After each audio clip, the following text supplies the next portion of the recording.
I guess we can get started. Okay, first of all, who here is working on their CC manual? Done with it. You're all done with it, okay? So everybody else is done with it too? Okay. What? CT manual? CC. Oh, no, I'm not done with it. Okay. All right, the Competent Communicator, this is the old one. Yeah, I'm working on it. Okay. And I know you haven't got yours yet. They got a brand new club starting on the 15th. Wonderful. For It's the National Association of Asian American That's right. Professionals. I know it's something. What's the National Association of what? Asian American Professionals. I've been wanting to go to that one, but it's during football season. I On know. Sundays. I'll have to go after football season. That's what a tape recorder's for. You can record these things and watch later. T-bow yourself. T-bow yourself. Not that, I didn't say it. Okay. Okay. Who is like a vice president of education or a mentor? Okay, so you're trying to help people out, also get through the Competent Communicator Manual. Perfect. Okay. Let me think first of all. Competent Communicator Manual has 10 speeches in it. And usually when people first start, they look at this and they're like, oh my God, how am I going to do all of these speeches? They even have a hard time doing their first speech, the icebreaker. It seems so daunting to them. But it doesn't have to be. A lot of people think, well, you got to do this step by step. 1 through 10. Or if you got an advanced manual, 1 through 5. And there is a purpose for doing that, because each speech is based off of the lessons you learned beforehand. But it doesn't necessarily have to be that way. In your handouts first, I have this little sheet. And what I've done is broken up the speeches into sections. Excuse me, I don't think we've got. We can get that.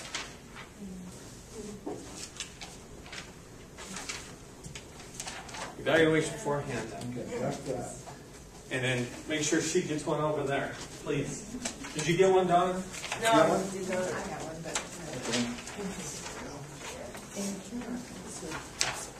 The first one, which I kind of consider a scud one, you only have to consider, is the very first one, the icebreaker.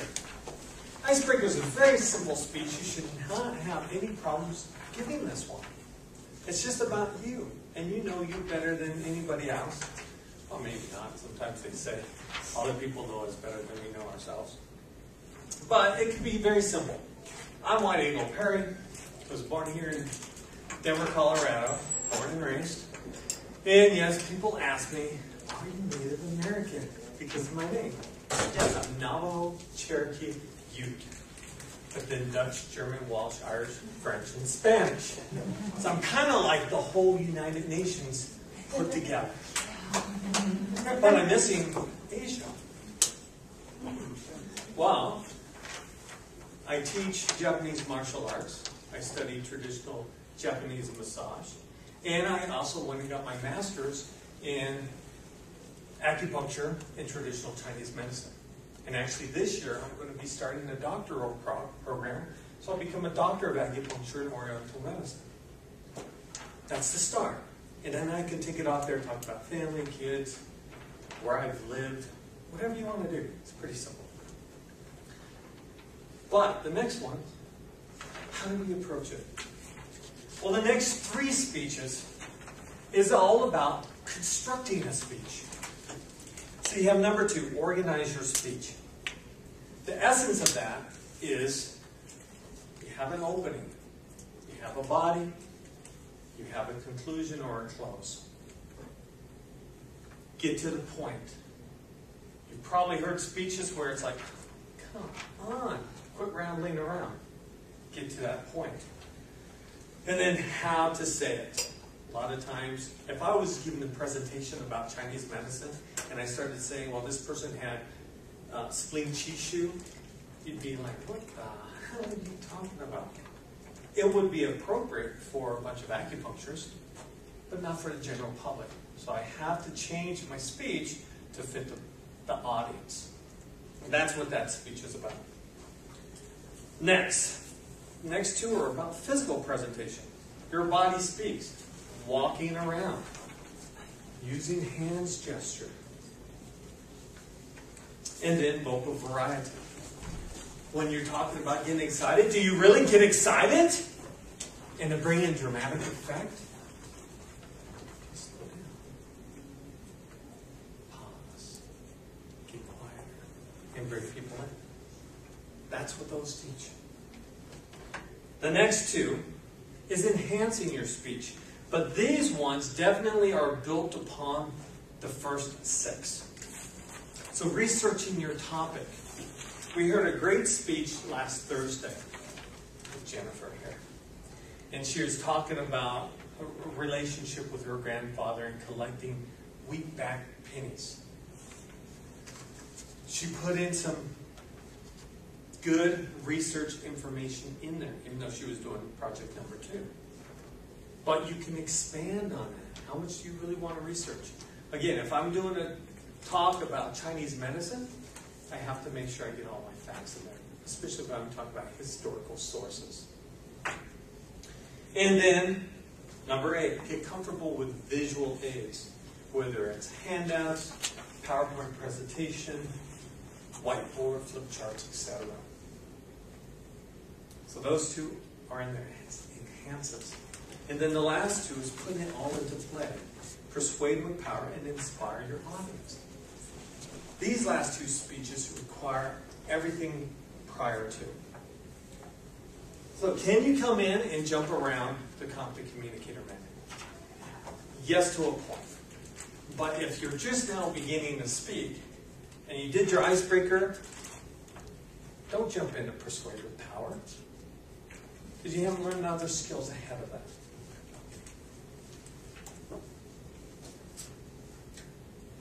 What you should do, first of all, I would recommend anybody starting the Competent Communicator Manual is to go through each one you have right here, the executive summary. So you read through the summary and the objectives. Follow that up with reading what the evaluation guide is. So this gives you an idea of what exactly it is that you have to accomplish in that project. You can do that with all the different manuals.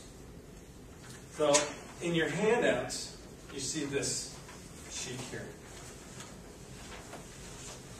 This is the original sheet I came up with, well, not quite like this. I had it more expanded. That I came up when I first joined Toastmasters.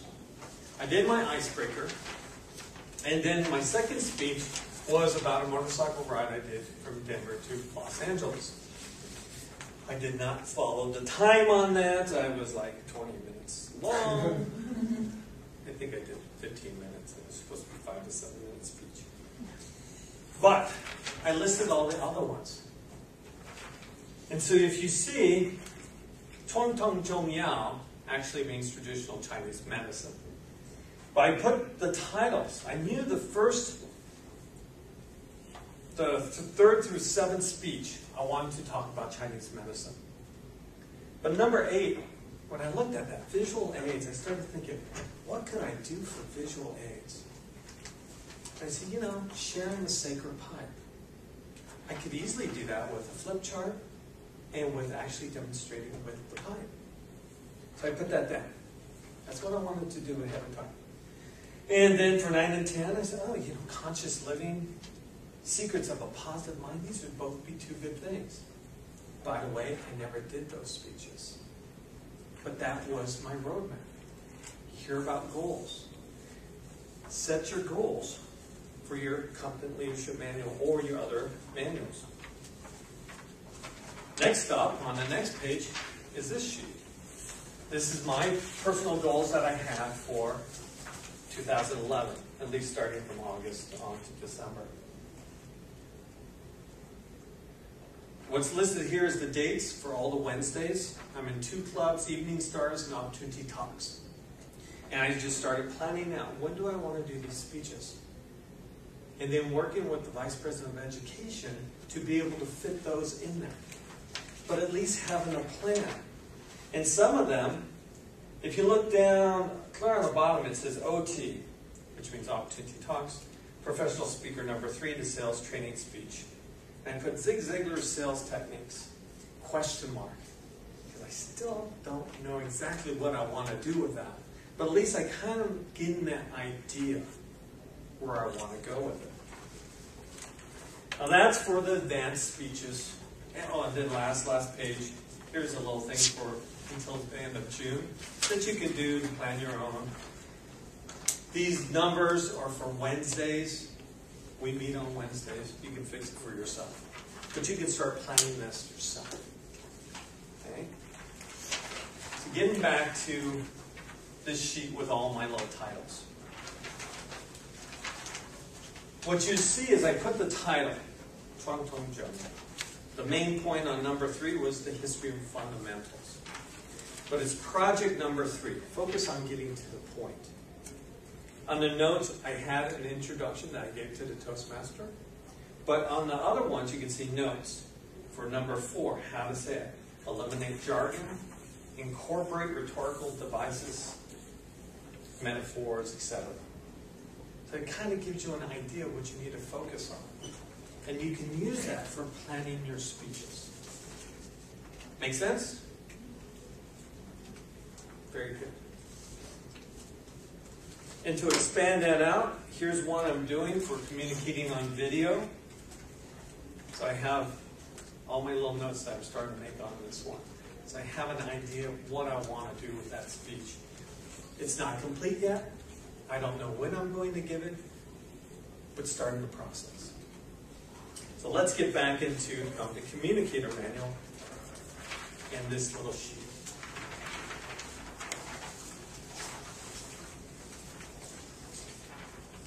I would suggest on your very first speech, after your icebreaker, to go ahead and go with number 2, organizing your speech. Because this really teaches you that format. Open, body, and close. Everything else is going to be based on that. If you go with how to say it, you might eliminate the jargon, but you may not follow that basic steps of opening, body, and close. So go with number 2 first. From there, number 3 and 4, those can be switched. Maybe you want to get to the point for your next speech, or how to say it for that next one. But those ones, I believe, constructing a speech should come before you add in the physical presentation. Because then you at least have that structure down. One of the hardest things that can happen is, let's say you're doing a speech number 5. Your body speaks. And it's a new speech, and you haven't gone through organize your speech, get to the point how to say it. So now you're just trying to think, what do I do with my body? Because people mostly do the prayer hands or the pockets. Okay? And it kind of throws you off, but if you at least constructed your speech so it has that format, you have a good idea on how to move forward with your speech and then how to fit in. So Jennifer was nice enough to agree to work with me on this. In her speech on Thursday, she had a few different items here. But with her speech, she was focusing on organize your speech and not moving around so much. So what happens with a lot of speakers is we stand here. Now, it's a very emotional speech because it deals with her grandfather. So she's trying to deal with the emotions, and her speech that she put together wasn't too comfortable presenting it yet. And imagine if she then had to move around, engage the audience. That's just all of these things that the mind's playing with, and it makes it very difficult. So that's why it's not necessarily good to jump right into those speeches. By constructing the speech, these 3 speeches done first, you have a better idea, more comfort on the speech material before bringing in your body speaks or the vocal variety.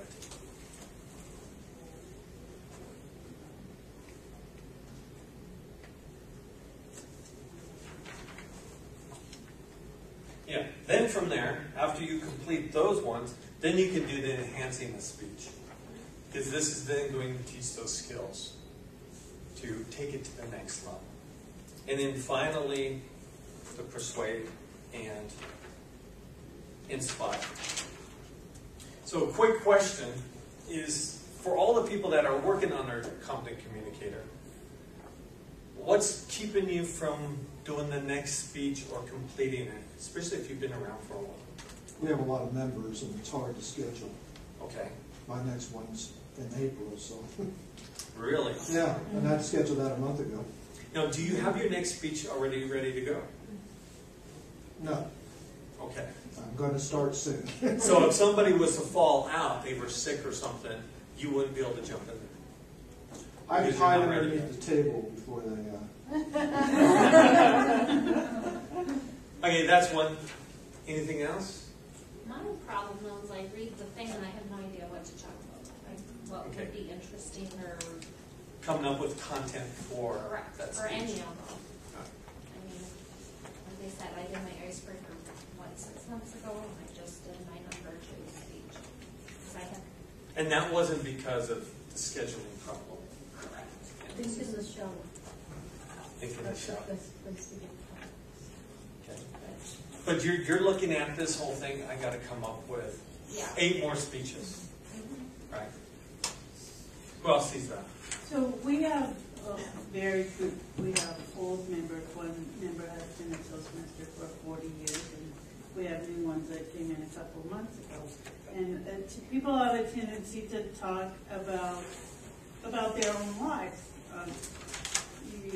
your hobbies or your kids' school projects, or I mean, there's lots of things out there.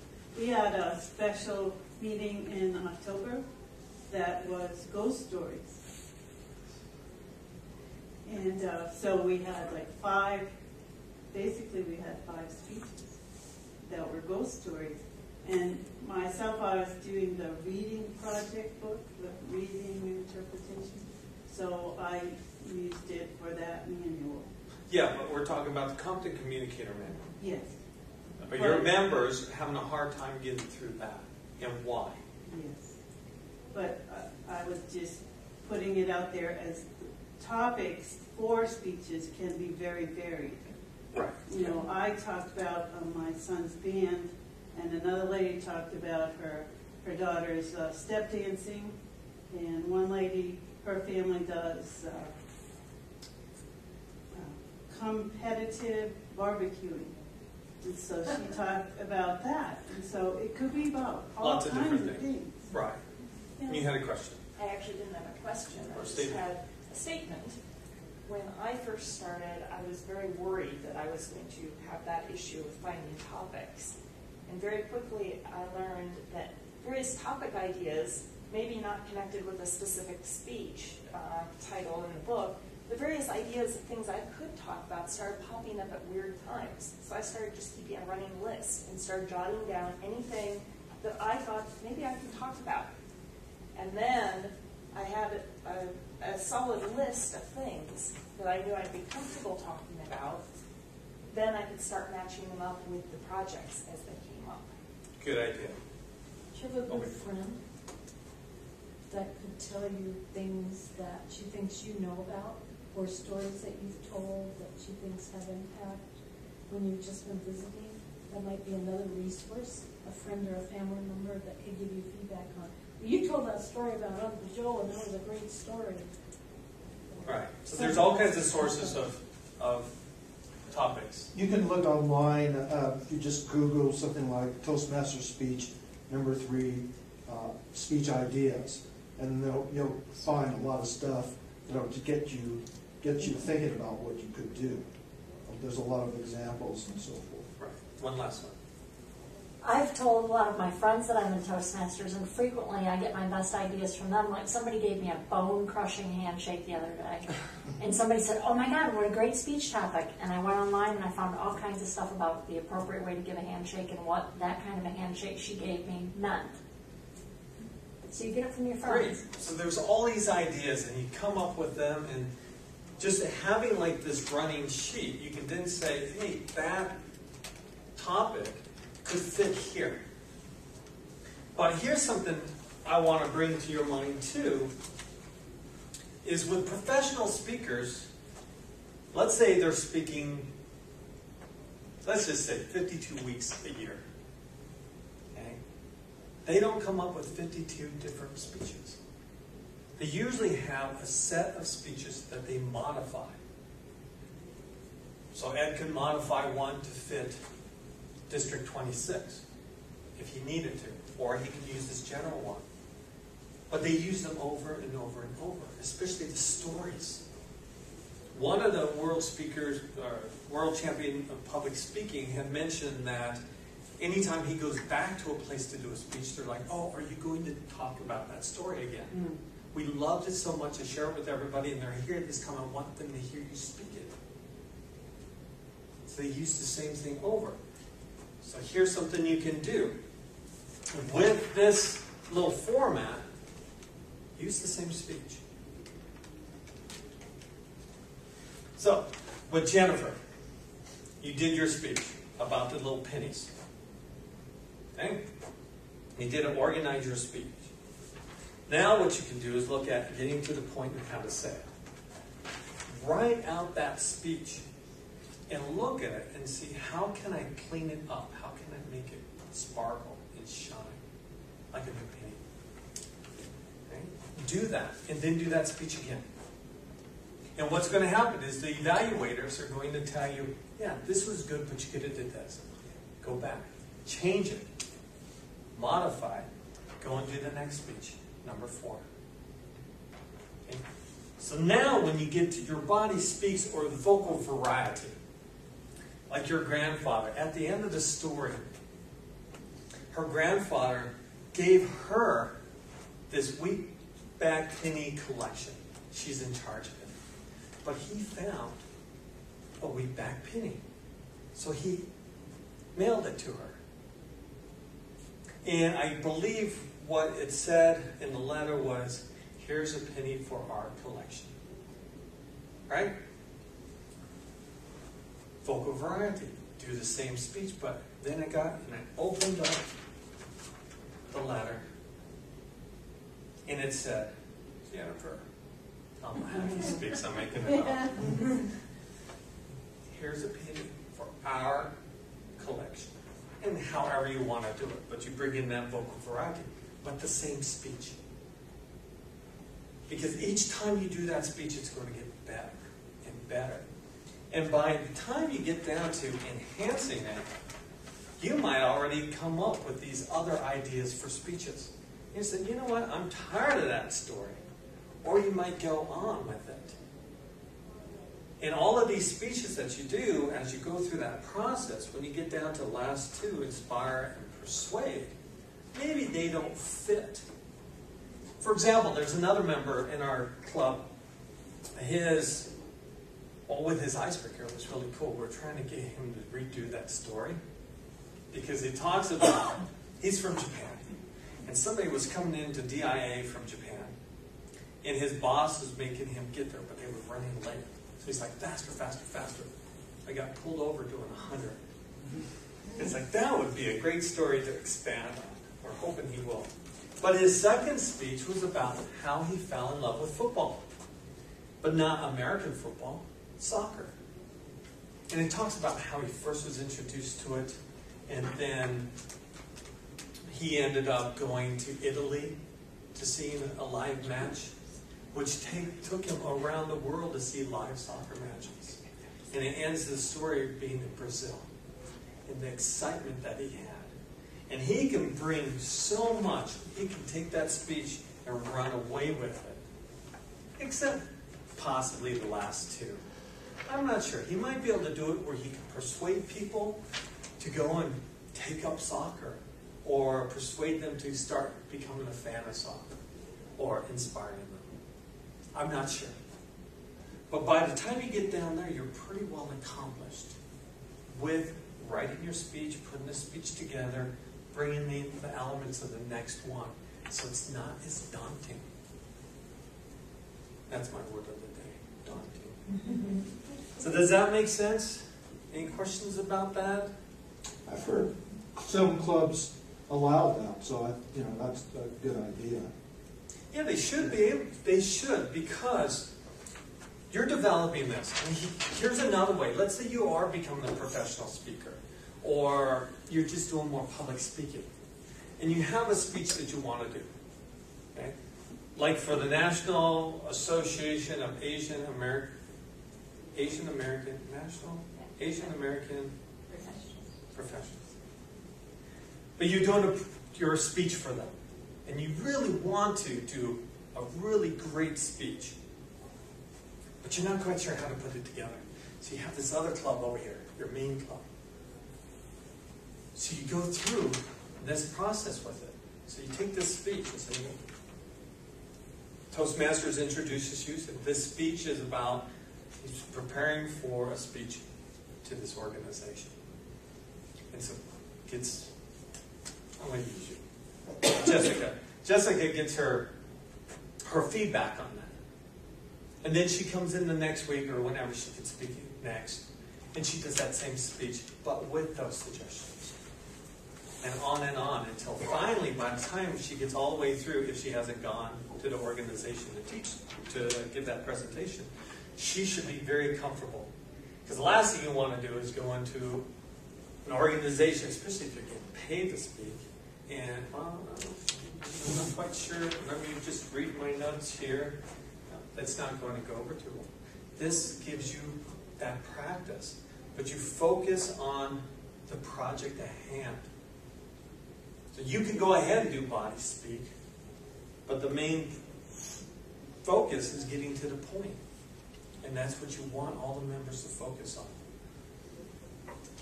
In some clubs, like ours, we use a generic evaluation form.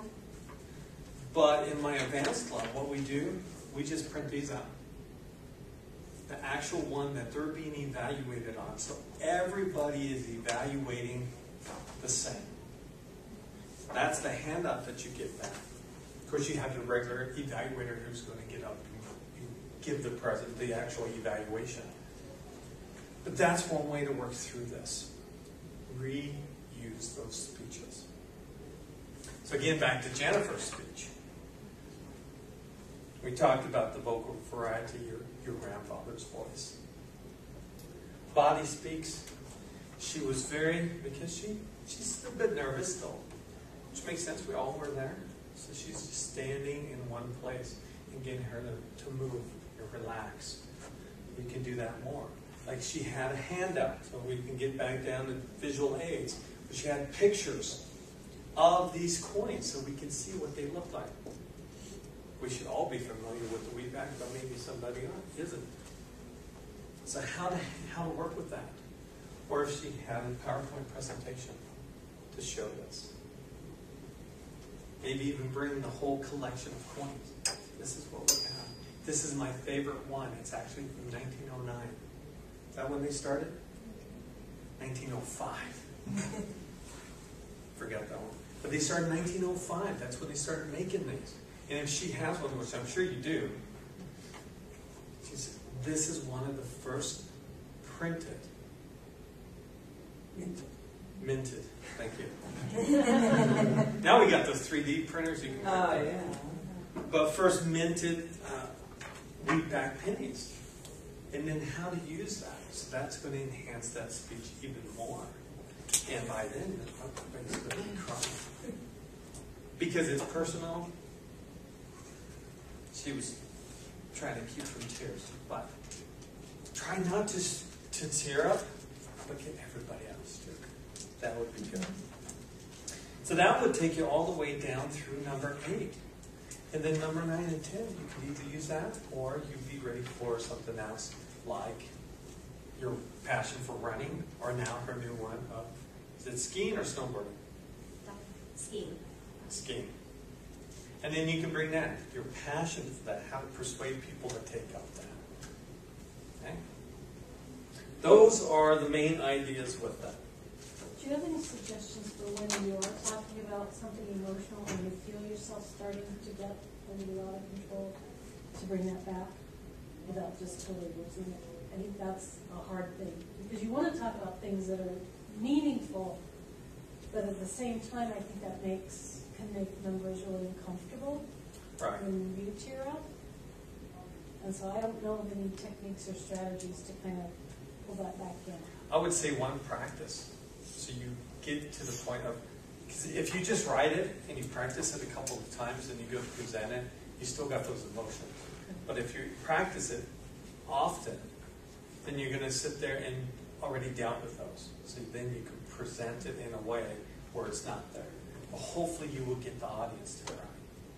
Well, I haven't had as much trouble in a prepared speech, but in table topics, if the topic triggers something, then in the moment, I've had a hard time. Then probably what I would do for table topics is, and you know it's going to be emotional, that's a great question, but I'm going to talk about this instead.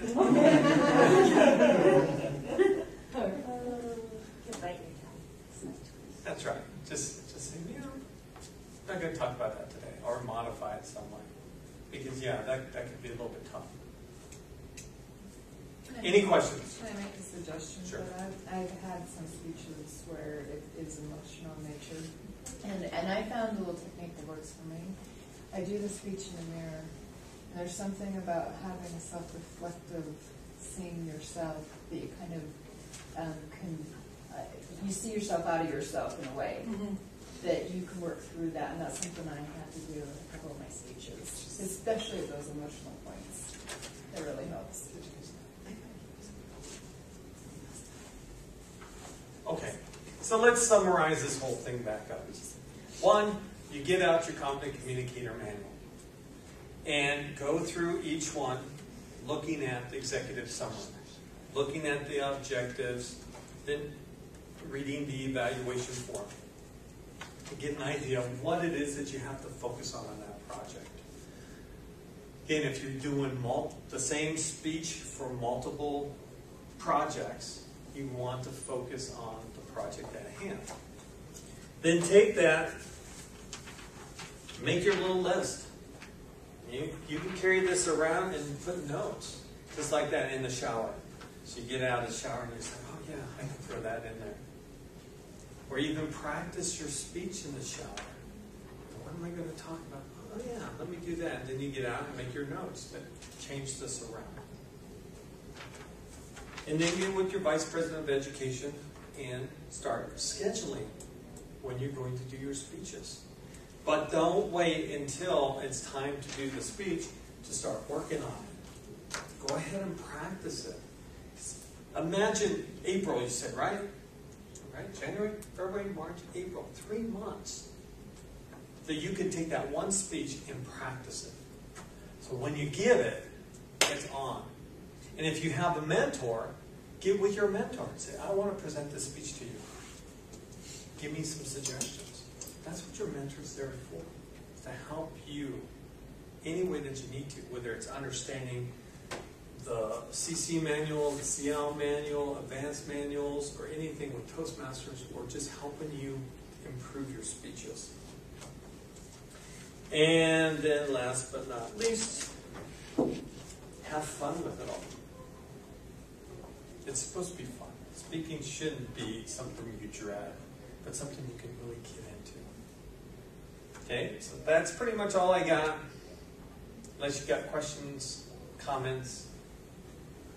I have a suggestion for you who wants more speaking time. There are a lot of small clubs that meet every week and they don't always have speakers to fill the roles. You can go and visit them and give your speech and use that as a practicing thing and get credit for Well, doing I'm doing other things with the club besides speaking, so it doesn't bother me too much about having to wait till April, because involved with other things, so. That is a good suggestion, though. I was going to say the same thing, because there are people who want to get that, maybe that credential for work or something, to get the CC or move forward, or if you've just got the speech ready and you just don't want to sit on it. 3 months is a long time. Yeah. I think to prepare Another a thing you speech. can do is get the Successful Club series, the Better Speakers series. Better Speakers series, which you can download for free from World Headquarters. Get that and read through those. She's giving me that look like, what the hell is that? What is that? Yeah. But there are 3 groups of speeches that are out there. There's the Better Speakers series, there's the Successful Club series, and the Leadership Excellence series. With these, to get your advanced communicator and your advanced leadership module or projects checked off, your awards, you have to complete some of these. What they are, Better Speakers series, there's, I believe, there might be 15 of them, but they're all on different topics. So there's one on how to do an introduction. So when you want to create an introduction to get to your Toastmaster, or how to create a good opening, how to have a nice close, all these different ideas. So you can download that. Here's something else you can do with it, is sign up with your Vice President of Education to do these presentations. You don't have to wait for your advanced awards to do them. So if you do have a club meeting where somebody drops out, say, hey, I don't have my prepared speech ready, but I can do one of these ones. And I'm ready to go with whatever it is. We call those hip pocket speeches and encourage people to, as much as possible, always have a hip pocket speech. Always have some speech ready to go. If it's not prepared, then do one of those other ones. Leadership excellence, there's things in there like goal setting. And I know a lot of people get sick of hearing goal setting topics, but what I've noticed is people say, oh God, I've heard this, but they don't apply it. No, those are all there. So the Better Speakers series you can download, but did you say you had to have completed something in order to get it? No, So I can just download it though I haven't completed? right. Okay. And you can do those speeches anytime. And get your Vice President of Education to sign off on them. Mhm. There's some rules for your advanced awards, advanced communicator awards, advanced leadership awards, that you need to do some of these. So you want to get those checked off, but you don't have to wait to be ready to give those, to get them done. Mhm. So you're saying you can accomplish those, like, sort of cart before horse in a way, and it counts toward it once you get to that point in your career. Pretty much, if you did any speech, any time in Toastmasters, you would get credit for it. Even if you went and, let's say after your second speech, somebody gave you this advanced one, communicating on video, and you do it, you still get that credit. It's always going to be there. Doesn't mean that you've completed some of the stuff for your Advanced Communicator Silver Award or Gold Award, but if you haven't completed your CC, you're not going to get that. But it's there. It's all done. In these speeches, they come with a PowerPoint presentation and also it used to be a script, so you can literally script it or just read it. But now it's a guideline, so you can put in your own words and everything. You won't get credit for those in your CC manual, but you will get credit for those for the future awards. And there's a thing out there called a membership achievement record. How many of you know what that is? A few people. That's now downloadable. It's now on a PDF form where you can go in there and you can just fill out everything. If you want a copy of that, give me an email, I will send it to you. Or you can find it online and just download it. But this allows you to track everything you do. So I did my first 3 in the Compton Communicator Manual. I can check those off. I did from the Better Speakers series. I did concluding your speech. I put that in there and the date it was done. So I can keep track of that so I know where I'm going. I didn't bring it, but just like I have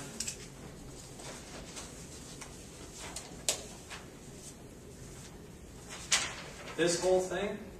I also have another sheet that shows the speeches I'm working on, the manuals I'm working on, where I check those off. And then underneath, what do I need for my next award? And when am I going to do it? So I have planned. Once I complete this, I'll have that. So for my advanced communicator silver, I only have only one more speech to do. Then that will be done. So track these things, because it's your goals. You want to get there and work through it. But same thing. Competent Communicator Manual, plan it out. Figure out how you're going to accomplish it. Unless the club's really busy and you can't speak once a month, then it makes it a little bit tougher. But otherwise, if you're able to at least jump in once a month, there's no reason you can't get your Competent Communicator, your CC award in 1 year. It really should be easy, but follow this step. Usually what I find is that everybody's worried about, I don't know what to speak about. And so they delay and delay and delay. Okay, any questions? Comments, dirty jokes? Oh, no. Can I trim off the bottom of the braid? No. Wait, Shema. Why? It just needs a little trim. No, no. But it's really cool. I love it. It's just like, why Leave it not? alone, leave it alone. Okay, that's it. There's some evaluation forms. Please fill those out. And thank you guys all for coming to the TL Live this week. And hope you guys got some good information from me, good information from Ed, and all the officers training. It's good to see you again.